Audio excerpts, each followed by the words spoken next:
where we center women who have refused to be silent. And today we have a woman who has used her voice not once, not twice, but numerous times and has been scolded for doing so.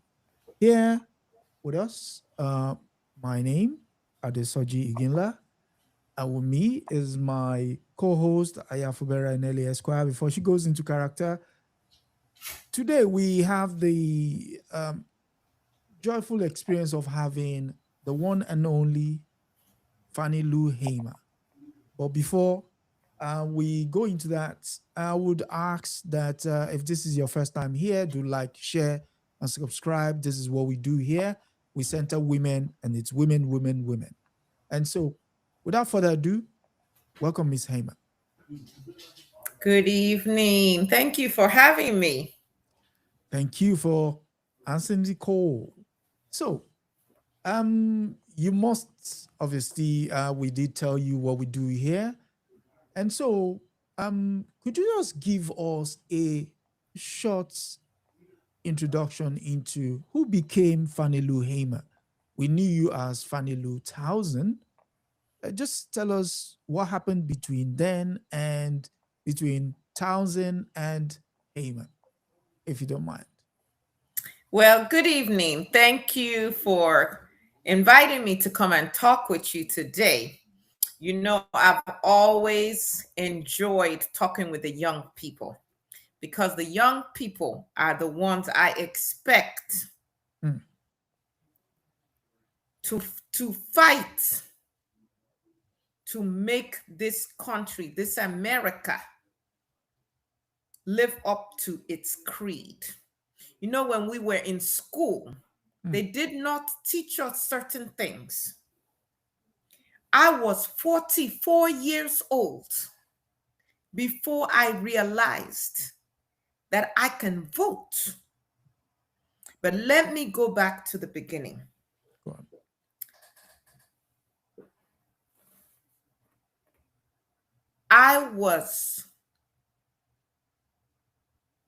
When I was born, my parents said, I saved the family. You know why? Please tell us. My ma and pa, Jim and Ella Townsend, they were sharecroppers. And back then, they would pay $50. The plantation owner would pay $50 for every child you had because that was more field hands. And I was born on October 6, 1917, just before the winter months were going to come in. And my family was hungry. It was cotton picking time. And my mother was so heavy with child, she could not pick the same amount of cotton that you could pick when she was carrying a child at that stage. And so when I was born and they got that $50, that made a big difference for my family. Now, for those of you who ain't never been hungry, you may not understand what I'm trying to explain to you. But I was the baby out of 20 children my ma, Ella, had. 20 children. And you asked the question, how did I come to be? Well, I have to give credit to my ma and my pa, and also even the teaching in the church.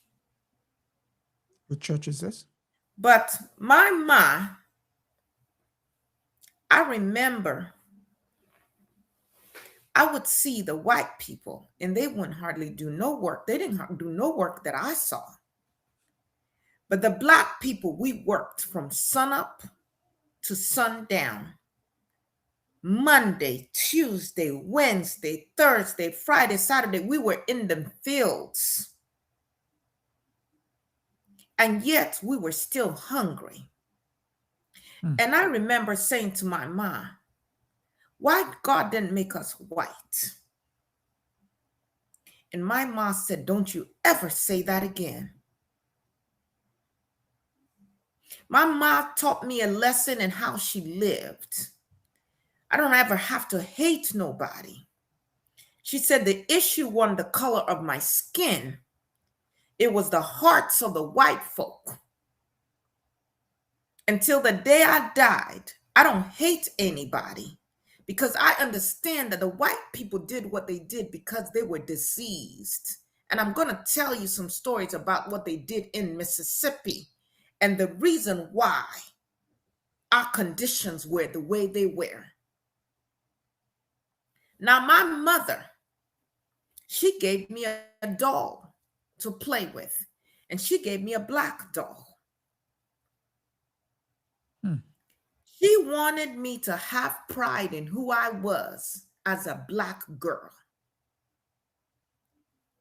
to never question my color or to feel inferior as a result of the color God gave me. She taught me a lot about character and about hard work. Now, I always walked with a little limp. And some people say, well, maybe she had polio or something. There weren't really any health facilities for the black people, the Negroes, as we were called then. Of course, Negroes, when they wanted to be nice to us, but they called us a whole other N kind of word at other times. But the real story is my older sibling was tending to me when I was a baby. And they were also trying to pick their cotton. And they dropped me.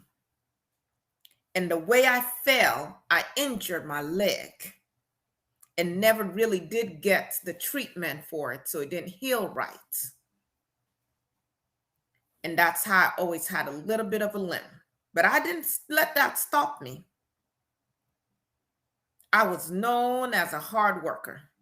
And I was also known as a good student, even though Black students hardly could get any education in Sunflower County where I lived, because my family had moved to Ruleville when I was about 2 years old, and they were sharecroppers on the Marlowe farm. And how they worked the education for the Black kids. First of all, it was none but a shack, or if you found a school or something, just something cobbled together for us. And we could only go to school when we weren't needed in the farm. So in the winter months, and at that time, many of us couldn't go because it was so cold and we didn't have the proper clothes and we didn't have no shoes. My mother used to take burlap sacks and then tie a rope on it for us to have our feet covered. It gets so cold, your feet start cracking. And we would, oh my God.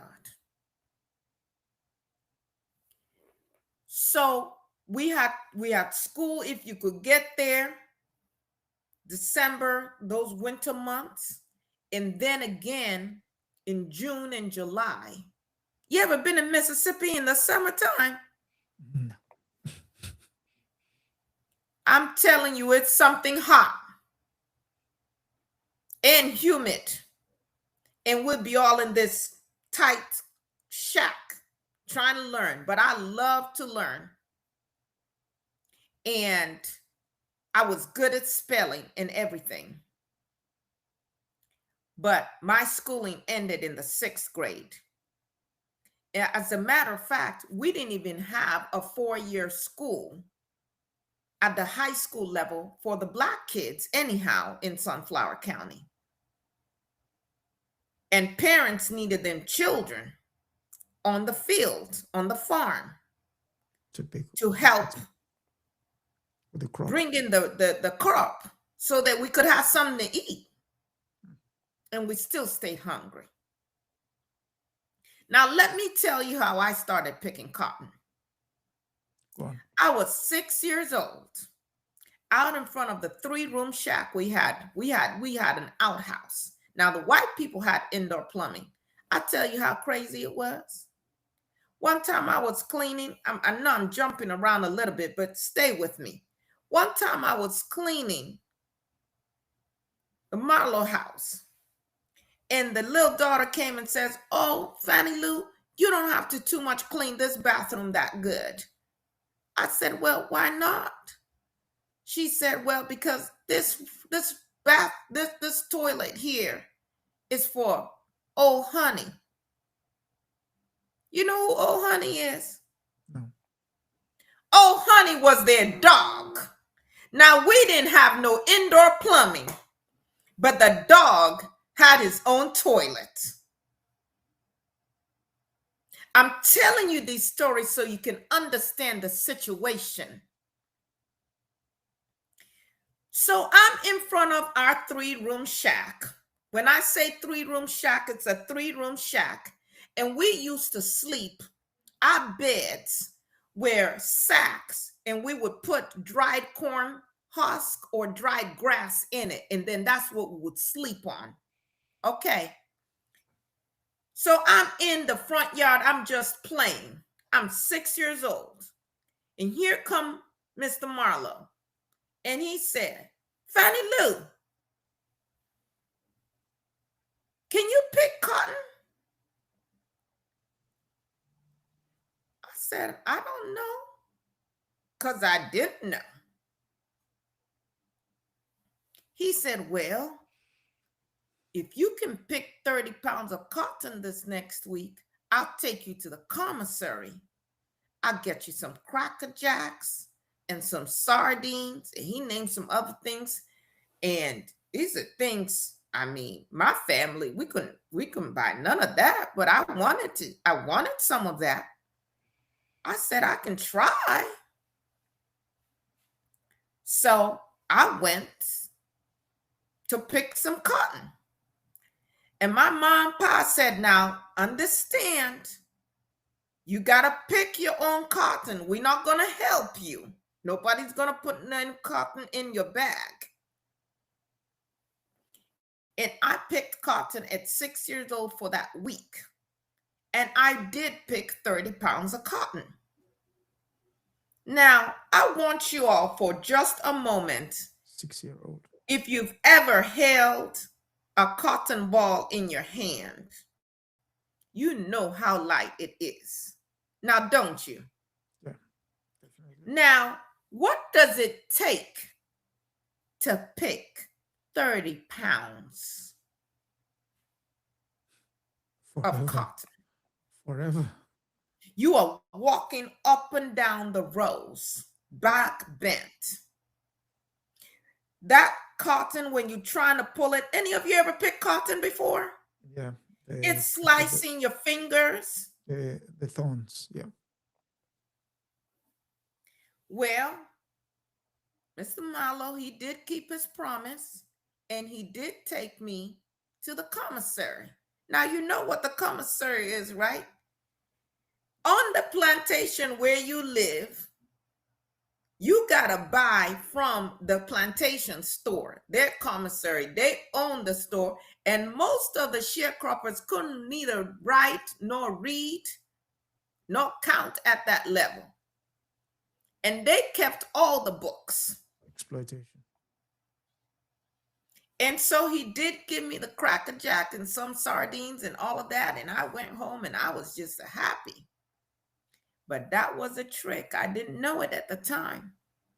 Because then the next week he come and he said, "Fannie Lou, you got to pick 60 pounds of cotton." By the time I was 13 years old, I was picking 200 to 300 pounds of cotton every single week.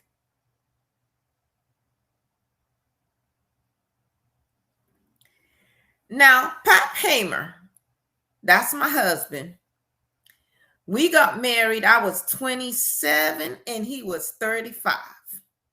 No, he was 32. He was 5 years older than me. He was 32. He was a strong man. And we lived on the Marlowe farm, on their plantation, and we set out to working. And my ma, I think it was 1953, my ma is out with an axe, just working as hard as a man out there, and something she was trying to cut flew up into her eye and injured her eye. And there's no health care, no treatment for Negroes like that. And so for the lack of treatment, she went blind.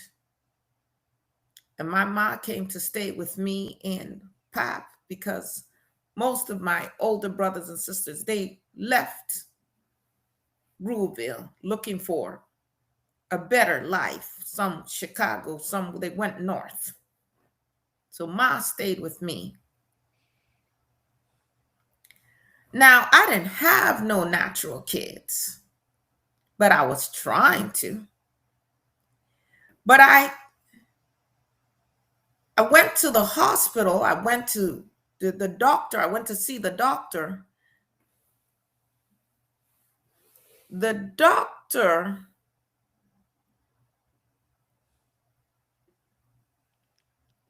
was related to Mr. Marlowe through marriage. And the doctor said, I need to have a little surgery just to take a little tumor off of my womb. Well, I find out later, they didn't just take a tumor out. They gave me a hysterectomy. And the doctor didn't tell me that. No medical person told me. I heard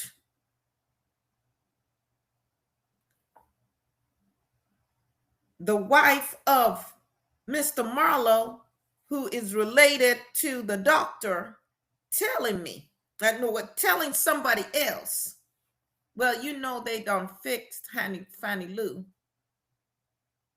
I went to the doctor and I said, did you give me a hysterectomy?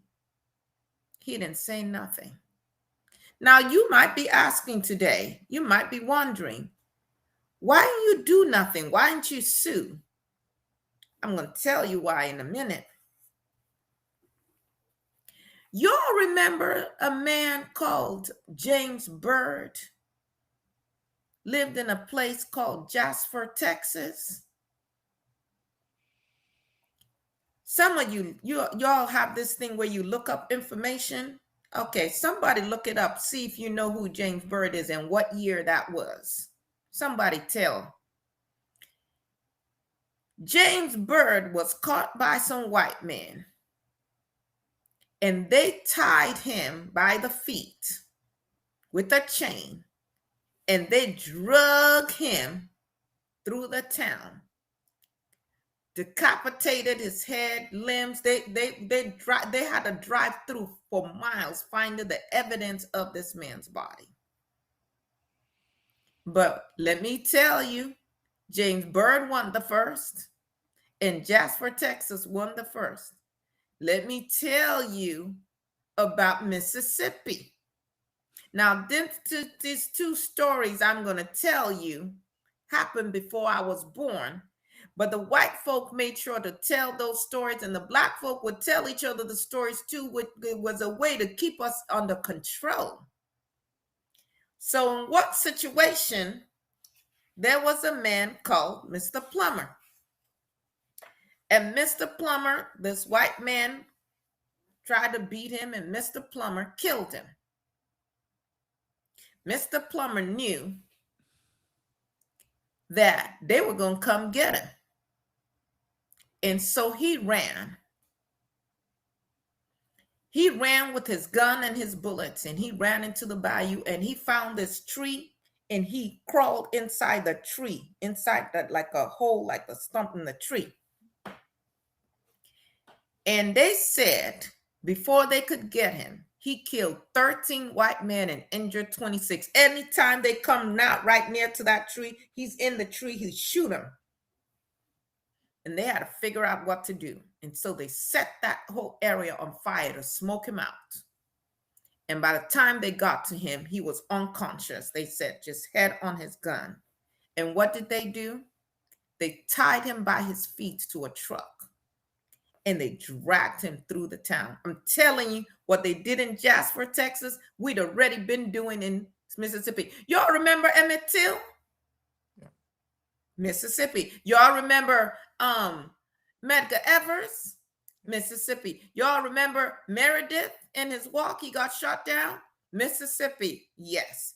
I believe y'all talked with Nina Simone. And what song did she sing? Mississippi, goddamn. There you go. Now, this other story I'm going to tell you, this was the Hobarts. There was a disagreement, some do with some gal, and these two men came to Hobart's place. I supposed to teach him a lesson, and Hobart shot them dead. So now Hobart and his wife take off running because they knew they were going to come for them.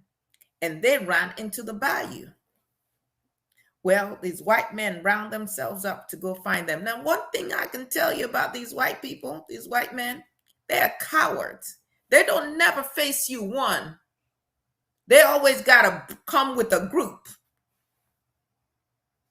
And so they finally find them in the bayou. They capture them and they tie them up. They beat them so bad, they cracked up Hobart's head, had his eye hanging out of his socket. You know what they did? It's over 1,000 white people there. They came with corkscrews. Y'all know what a corkscrew is. And what they would do is they would stab the flesh with a corkscrew, and then they would twist it, and then they would pull it out to living people. They did that to Hobart and his wife. And his wife didn't even have anything to do with the original shooting. But they weren't satisfied with that. They cut off each of their fingers and gave it to each other as souvenirs. Oh, I forgot to tell you this part. With Plummer, you know what they did? They cut off his ear and they put it in a jar with some alcohol. And that jar sat in the window of the store in Drew in Mississippi, so that anybody who came saw the ear of the black man in the jar. How you think that made the people feel? How you think that made the black people feel as to what they can and cannot do and what happened to them if they step out of line? That's why I'm telling you these stories, so you can understand the situation. And so here this man has taken my uterus, and forever I cannot have any children. And I can't sue. Who am I going to sue? Where am I going to go? Who's going to fight for me? And I won the only one. It was called the Mississippi appendectomy. Go look it up. Now, later, there were some cases where some people tried to sue, but they did that on a routine basis to black women. You go in for one simple little issue, or maybe appendicitis, and they take your whole uterus out. Oh, that doesn't make sense. Okay. But let me get back to the reason why you wanted to speak to me, because sometimes people don't want to hear all these stories, but I had to tell these stories because these is the conditions under which our people were living. And listen, you can't have folk who don't understand these conditions speaking for you. As a matter of fact, when I started to get involved in the civil rights movement and I started to meet some of these people from the NAACP, I said, oh, This is not the Association for Colored People, for the advancement of colored people. No, this is the National Association for the Advancement for Certain People. Mm. And those certain people did not include those of us Delta Negroes.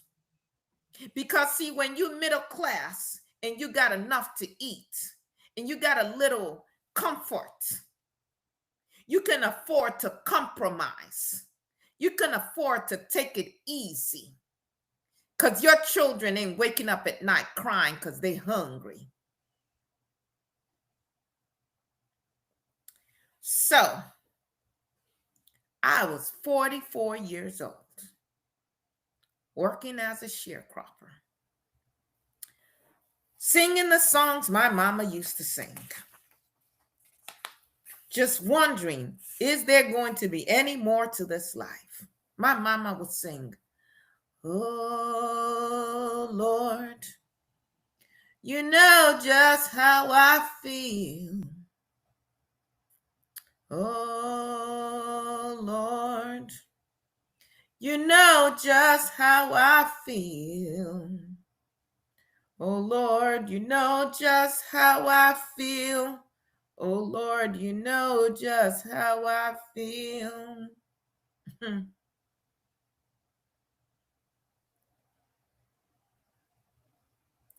Well,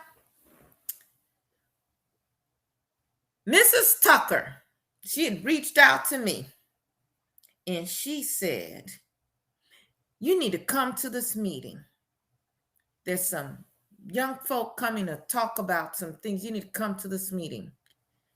We need to vote and get our power back." And first I said, well, I sassed Miss Tucker. I said, "I'm not coming." But then I called her back. Actually, I didn't call her. I went to her place and I said, "I'm sorry. It's not even like me to sass nobody. I was known to be quite polite." And I went to the meeting. And at that meeting, I heard these young people. They were from the Student Nonviolent Violent Snake. Coordinating Committee. You heard Snake. about them, Snick? Snake, yeah. Now, let me tell you something. We were lucky that it was SNCC that came to Mississippi into Sunflower County and it won the SCLC. You want me to tell you why? Go on. See, SNCC believed in grassroots. They believe that the people know what their issues are and the people can speak for themselves. Need some maybe training, some support, but the people can speak for themselves. And anytime you embrace grassroots, you embrace women. Correct. Because we really run all of the institutions. We just don't have the leadership titles. The voice. We're not on the deacon board, but that deacon board is not going to function if the ladies were not in the back doing all the things, setting up everything for the church. Now, SNCC, I met Ella Baker. You talk Septima Clark. I know she worked with the SCLC, but I really appreciated her. I got to work with Dorothy Hyde. I got to work with all of them. But that Roy Wilkins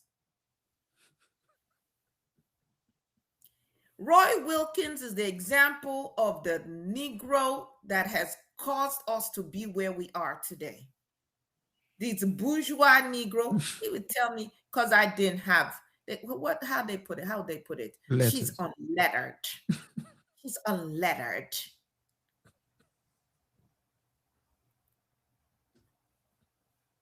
Well, I'm going to say it now because I'm thinking about it. I sure did get the letters, though.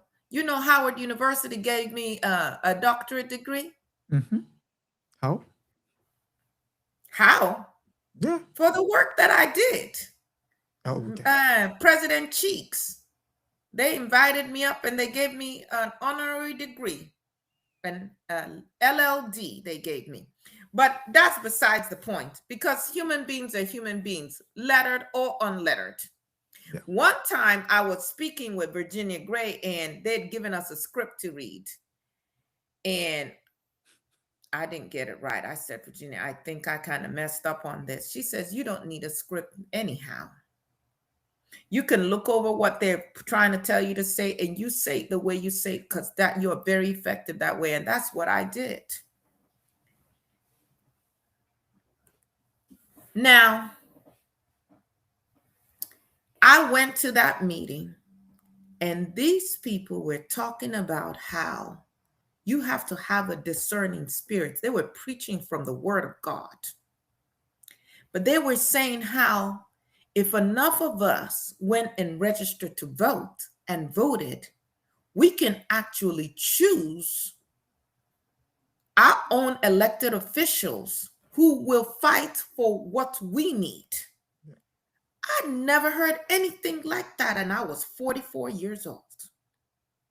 And so when they said, who will be willing to go register to vote?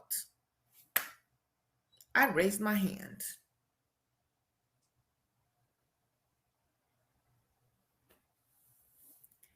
So the next day, we go on a bus, on a school bus. You know what color school buses are in the United States of America?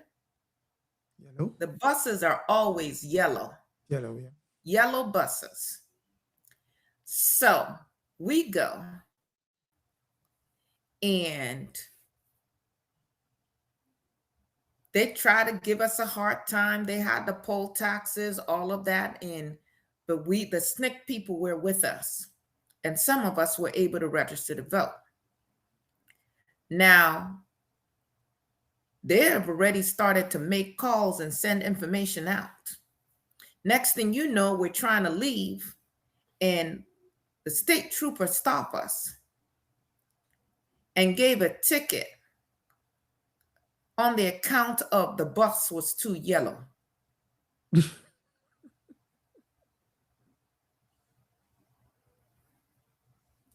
Well, by the time I made it back to the plantation, Pop says to me, Mr. Marlowe was over here, and he said he heard you went to go register, and he wants you to go back tomorrow and take your name off the rolls. And I said to Pap, I didn't register for him.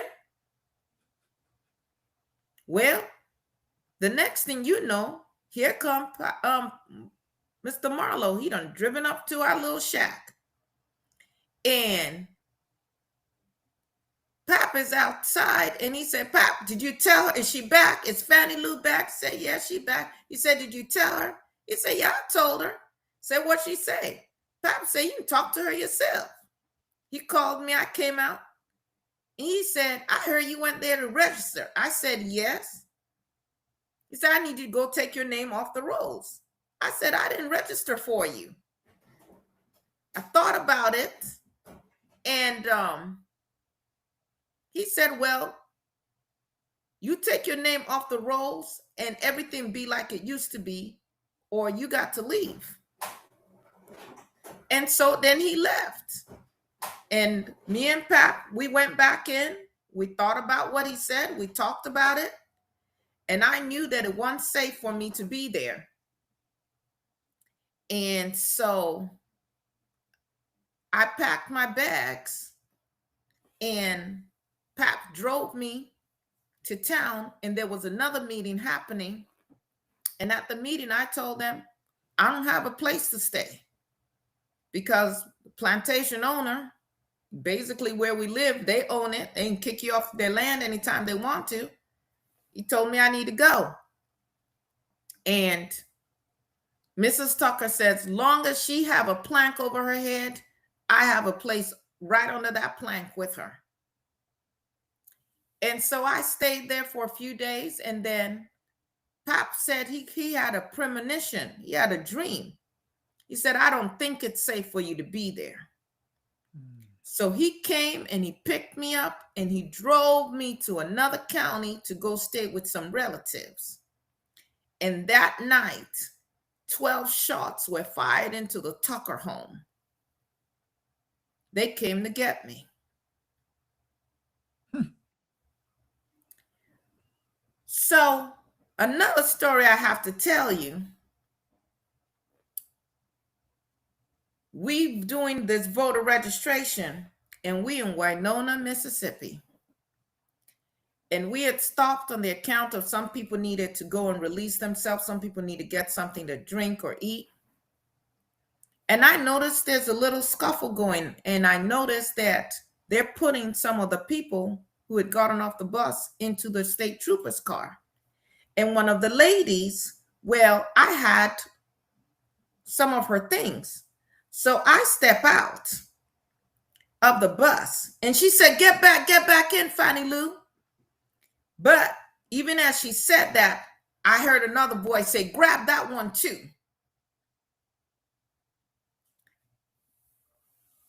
Now, on the buses, whenever we have these problems, like when they stopped us talking about on the account of the bus was yellow, I would sing.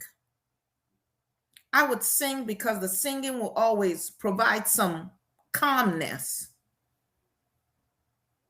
This little light of mine, I'm gonna let it shine. Oh, this little light of mine, I'm gonna let it shine. This little light of mine, I'm gonna let it shine. Let it shine, let it shine, let it shine.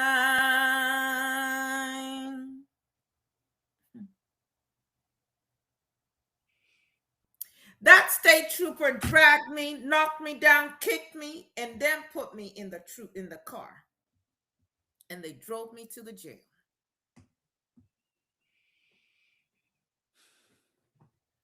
I'm in a cell and I'm hearing these god awful sounds like they beating somebody, something crazy. And next thing I look out the cell, and then there's this black girl, young woman, most of her clothes torn off of her body, just a bleeding. And I hear them say, go mop up all that blood up over there. Well, they'd come in and ask me, where are you from? I said, I'm from Ruleville. And I guess they had called over up in Ruleville, and they told them, yeah, she the one registering people to vote and stirring up the Negroes. And so they took me out of that cell and they put me in another cell. It hurts my heart to tell this story because nobody deserves what happened to me that day. When they put me in that cell, they had 2 Negroes in that cell that they had brought in. And they had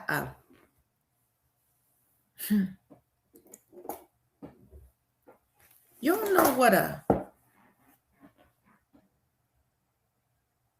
blackjack strap is? It's not even legal to buy it now. You got to be like law enforcement or something. But it looks something like this. And it's got some gift to it. But the end, the part that they hit you with, it's got lead in it.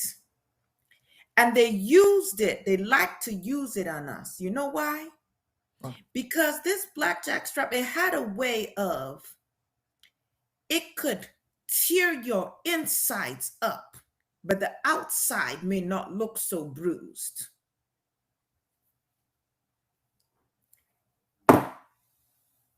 And they said to this black man, who was a prisoner there himself, they said, you need to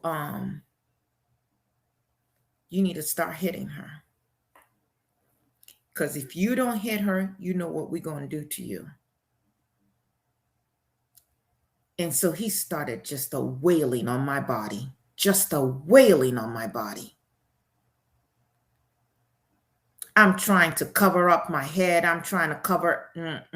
There was nowhere to run. He hit me for so long that he got tired. And when he got tired, they brought the second one and said, now your turn. Now, at that time, I was moving my feet. I was just kicking my feet everywhere. So they had the first one, hold my feet down. And they just started wailing on me, my back, my shoulders, my kidney. Oh, my goodness. And then I was crying so loud that the white man took the blackjack strap himself and started hitting me over my head. Till today, I've got a cloth. The back of my eyes gives me headaches all the time.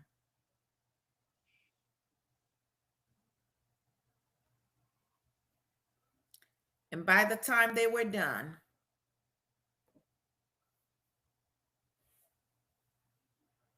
my limp was worse. I had kidney injuries. Oh, they just broke up my body, something bad.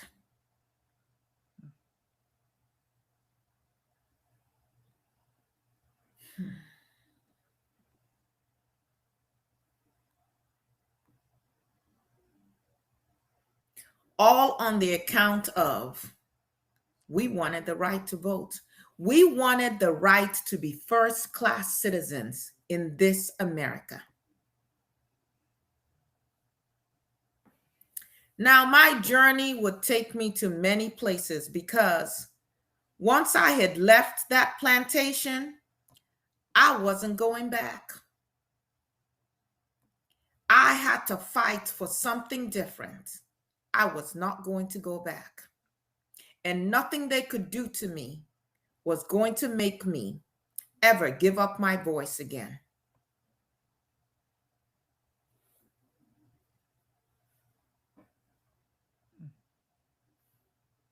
I suffered from the injuries of that beating till the day I died. I started to go around with SNCC, speaking in different towns, helping to register the people. I was a common woman. That's why today I came with my sharecropping hat. You know what? Even if not sharecropping, one of the things I did before I died, I started a freedom farm. I'll tell you more about that later. But we cannot be afraid of hard work. We cannot be afraid of the work that is needed to feed ourselves. And we cannot look down on that kind of work. Now, as I started to get invited to speak, anything they paid me, when I came back to Ruleville, I gave to the community. If people needed some money to keep a roof over their head, they needed some money for medicine, they needed money for school, whatever they needed. If I had that money, it wasn't just for me. And anywhere I spoke, I would tell them, we need clothes. Let me tell you, my Ma Ella, hurt my heart. My Ma, her clothes, she had patched it so much, it was nothing but a whole bunch of patches. Because she would try to at least make sure her children looked decent. But for herself, she would just patch and just make do. And I would tell them, we need clothes, we need shoes, we need whatever you can. And boxes would come to my house in Ruleville. And I would give all of it away. That's what I did. Now, by 1964, that was what we called Freedom Summer. And I helped to found the Mississippi Freedom Democratic Party. I can't tell the whole story now because we ain't got but so much time. But you know that the Democrats at that time, the white Southern Democrat, different from the Democrats you got now, but yet the same. They're different, but yet the same, if you understand what I'm saying. But back then, Sunflower County, the plantation owner who had more acres than anybody else was also a senator, James Eastland. He voted against everything that would bring about any kind of equality between Black and white people in Mississippi. And even when we begged for voter registrars to be sent from the federal government to Sunflower County after the 1965 Voter Registration Act, they would send them to other places but not to Sunflower County because that was where his home was. And he was determined that there will always be segregation. Well, we built the Mississippi Freedom Democratic Party. And it became, and because the official Democratic Party refused to seat Black delegates. Mm. And in August of 1964, I carried our case to the Democratic National Convention in Atlantic City. You got to go and listen more. There's a PBS documentary. Some people have done some good work trying to tell some of the story, so I can't tell it all right now. But I sat before the nation's television cameras and I told them the truth about what was happening to us in Mississippi, how we were beaten, how we were fired, how we were just, they were still lynching people. Let me tell you, on account that they will find out that a woman registered to vote, her son will lose his job. They'll find out that we were having meetings at a church. They will take away the tax exemption from the church, or they will burn down the church. People will have white men in pickup trucks driving past their homes. All kinds of forms of intimidation. Or sometimes folk would just disappear. Now, you know what President Lyndon Johnson tried to do when I gave that testimony? What did he? He decided at the last minute that he just had something he had to say to the nation. And it had to be said at the same time that I was telling the story about what was going on in Mississippi. And so the idea was, if the president is talking, then the media, the television stations have to turn to what the president is saying. That's what they have to show. And they can't show what I'm saying. And that way people will not know what is happening in Mississippi. Well, that only made the evening news replay my words in full. And so what he thought, I tell you this, let me tell you that Bible, what the devil means for bad to harm you, God will turn it around for you. For the first time, millions heard a poor Black woman from the Delta tell America the truth about what was happening. I'll tell you a very quick, funny story. One time I was at this washer, where you go and wash your clothes, the laundromat. And there was this white lady there, and I guess she was trying to make conversation, and she said, "Oh, have you heard of that Fannie Lou Hamer?" I said, "Yeah, I sure have." And she said, "Yeah, I met her." I said, "You did?" She says, "Yeah, she's this little light-skinned lady." I said, "Oh, yeah, because I'm Fannie Lou Hamer, and I'm a big Black woman." Shut her right up. She says, "I gotta go, but I'll meet you back here. I think she said Wednesday, something like that. Because there are people who would like to know that I really did meet Fannie Lou Hamer." I suppose so. So we continued this fight with the Democratic Party, and I have to say, with the Black people trying to get registered. I'm telling you, people like Bob Moses, Marian Wright Edelman had come before. She was a young attorney at the time, and she said she knew to always be out of Sunflower County before sundown. Y'all have heard of sundown cities, right? You know what happens to Negroes after sundown. Yeah, please tell us. What else? What, y'all don't know that? Mm-hmm. Oh, if you are a Black person caught in a sundown city after dark, you might never be seen or heard from again. You better be in a home somewhere, not out and about where they will see you. And if you were not from that area, you needed to be out of that town before the sun went down. Many sundown cities all through the South. Anyway,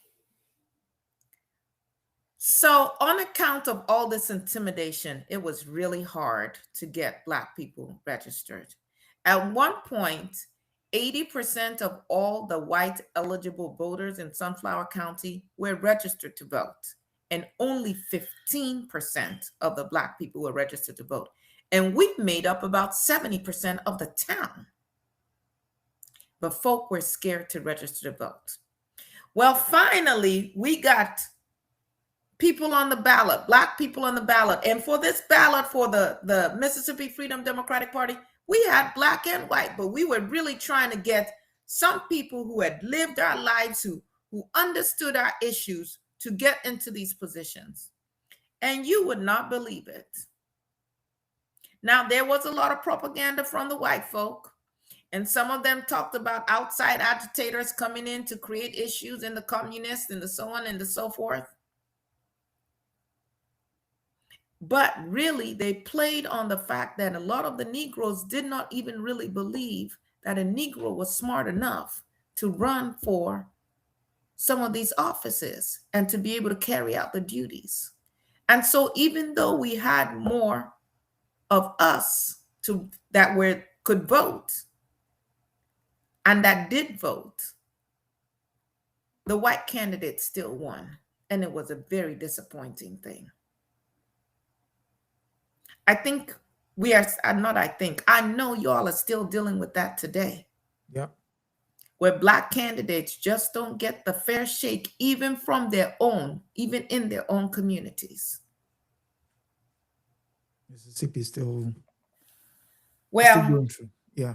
I know we don't have all the time in the world. So let me just touch on a few key points. In 1967, I turned to the land again.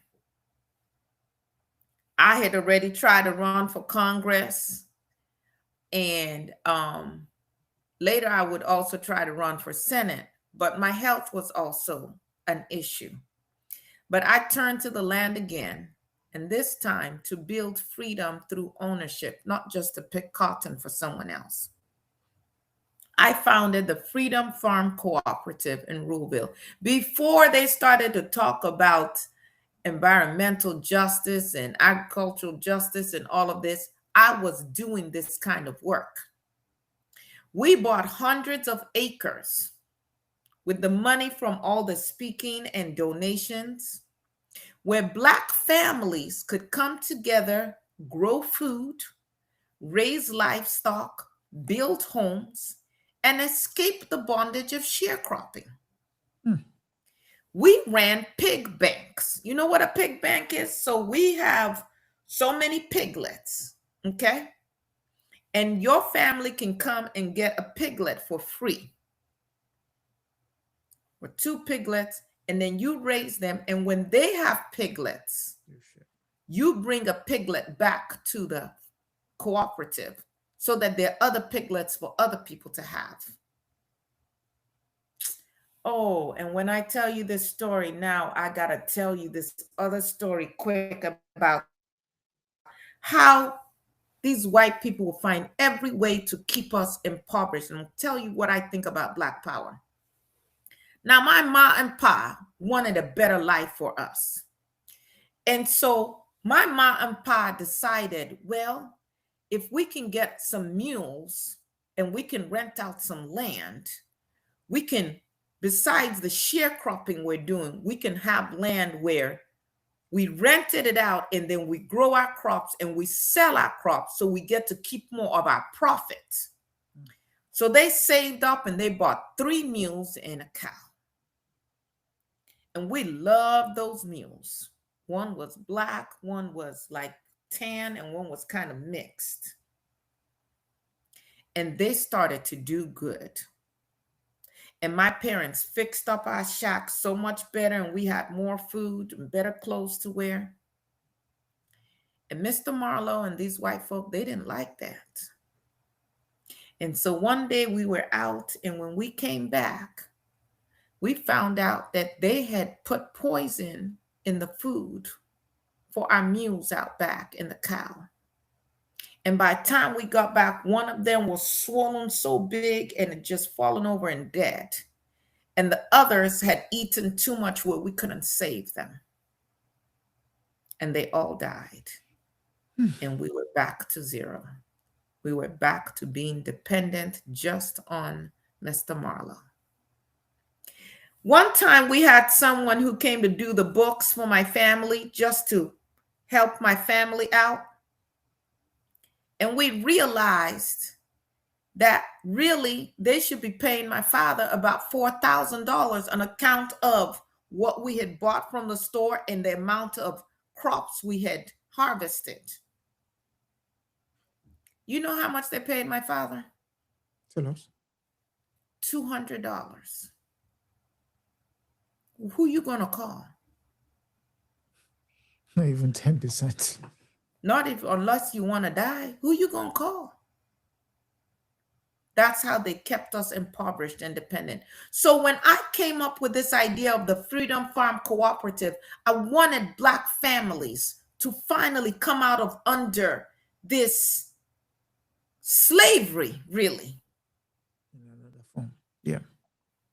My point was that political freedom means nothing without control of the land. If you can't eat, Freedom Farm fed families and it restored dignity until the late 1970s. But then the funding dried up, and then some people say it was mismanaged because I had such a generous spirit that I was always helping people. And then here's the part that just gets to me, even all these years later. Some of the families who are benefiting from this cooperative would not treat the farm well. You're messing up the crops. You're trampling on the crops. And so the harvest is less than what we need it to be. And we ended up owing a lot of money. And finally, it had to close in the late 70s.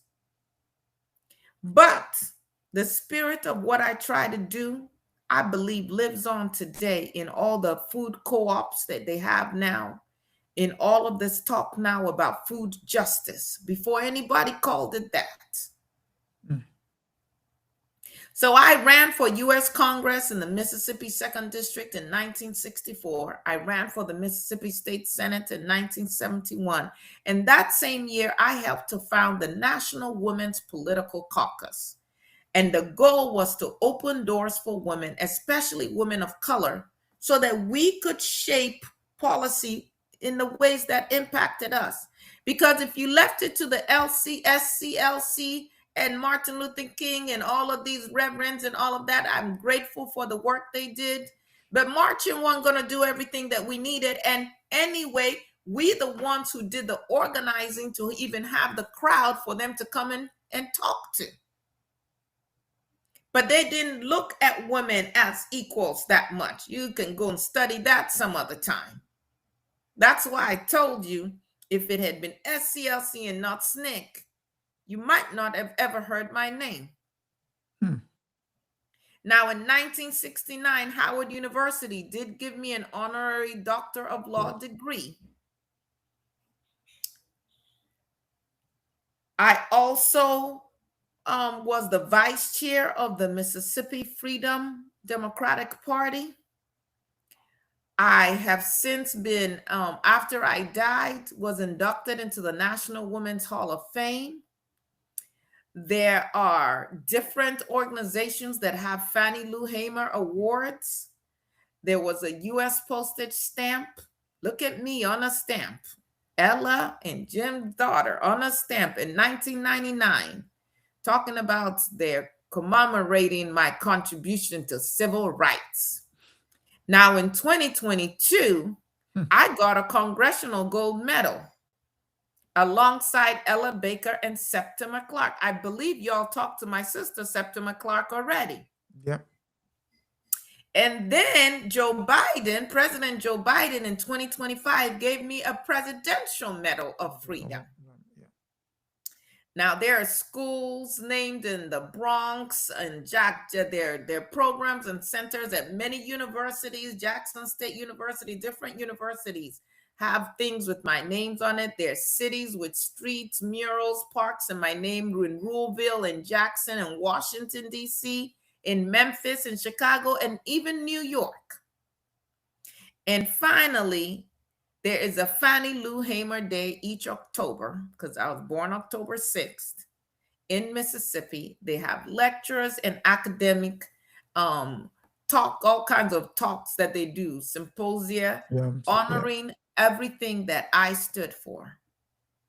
Now, I died on March 14, 1977. I was only 59 years old. I died in Mound Bayou, Mississippi. And towards the end, I was very sick and I felt very abandoned by my people. I didn't have too many people asking about me coming around. But when I died, the world sure showed up for that funeral. I have to tell you something that also happened. I think this is going to probably be the last story I tell you. Something that happened that just broke my heart, talking about the situation of Black people in Mississippi. Well, my daughter was pregnant with her second child. When I say my daughter, I didn't have biological daughter. Yes.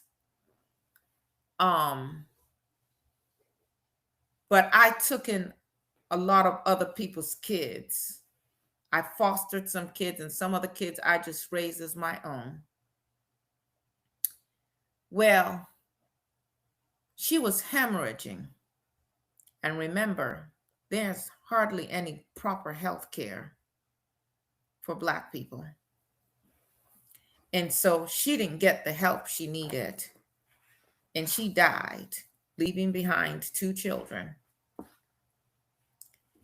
And their father was in Vietnam at the time. And when he came back, he had some issues as well. And so he couldn't take care of his kids. So me and Pap, we adopted those children and we raised them as ours. Again, just all the ways that the lives of Black people are hardly anything, and we don't have the access to the health care, to the education that we need. I'm going to encourage any of you who are interested in me and my life to go and look at the platform that I ran on when I ran for Senate. I brought up some things that have since come to pass, but others that we still need to work on. I said that the voting age should be reduced to 18. If you can send somebody to go and fight a war at 18, they should be able to vote. Thankfully, that now is in place. But I also asked for Black history to be taught in schools. That it means something for the Black children and the white children to know that this country was built on the backs of Black people. That American flag is drenched in our blood. I spoke about health care. And I spoke about providing job training, because if people cannot even earn a living, how can they possibly live? And so for me, Black power doesn't just mean Black political power. It means Black economic power. It means Black intellectual power. It means Black knowledge. It means us working together. And it also means that we've got to make room for all Black people. Now, I'll work with white people because I believe that if I hate you because you hate me, then I'm no better than you. I'm just I've become just like you. So I don't carry no hate in my heart. My mama taught me that. Mm. But when you have elite and bourgeois Negroes who don't understand the needs of other Negroes and don't want to hear from them, that is a problem. And I think that's why my voice was as powerful as it was when I lived for only 59 years, been dead all this time. And thank God you all are still talking about the work that I did. But don't just talk about the work. I want you to be about the work. I want you to take your little light and I want you to make it shine wherever you go. Hide it under a bushel. No, I'm gonna let it shine. Hide it under a bushel. I'm gonna let it shine. Hide it under a bushel. No, I'm gonna let it shine. Let it shine. Let it shine. Let it shine.